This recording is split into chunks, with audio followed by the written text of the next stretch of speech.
Ақжайықтағы ағайын батыстағы бас басылымының апталық шолуына назар аударыңыздар.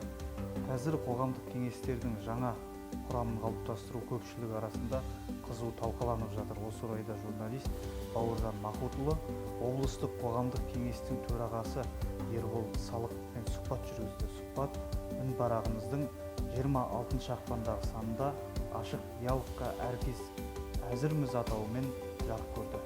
Осы санда экология айдары мен тілші Марлен Мәлікұлының «Қайнар мен ойлар» атты рецензиясы жарияланды.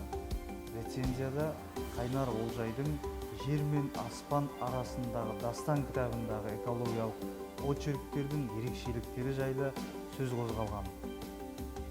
Үзіліс арнайы бетінің қоғамдық редакторы Дариға Мұштанова ұстаздық, шәкірт тәрбиесі, білімнің адам өміріндегі орны жайлы педагогика ғылымдарының кандидаты, қалалық мәслихат депутаты Светлана Бахишевамен сұхбаттасты.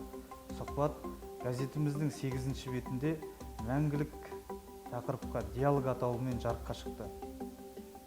Жайық өзені бассейнінің эко жүйесін сақтау мәселесі бойынша облыс әкімі Ғали Есқалиевтің төрағалығымен жиын өткен болатын. Жиында айтылған мәселелер журналист Нұртай Текебайдың «Аралдың кебін кимесін жайық» атты мақаласында қамтылды. Мақала басылымның 1 наурыздағы нөмір 24 санында жарияланды. Жуырда көрнекті жазушы ұлағатты ұстаз Қайыр Бектұрғановтың туғанына 85 жыл толды. Жазушы шығармашылығын насихаттау мақсатында қаламгердің ізгілік жолы әңгімесі әдебиет әлемі айдарымен жарық көрді. Сонымен қатар осы саннан қайта өңдеу қарқын алмақ, теңгені долларға айырбастау керек пе, жас шебердің жетістігі және тағы да басқа ақпараттық мақалаларды оқи аласыздар. Газетіміздің 3 наурыздағы нөмір 25 санының 1 бетіне «Аманат озық ой мен әділдіктің, бірлік пен ілгерілеудің партиясы» атауымен толыққанды материал берілді.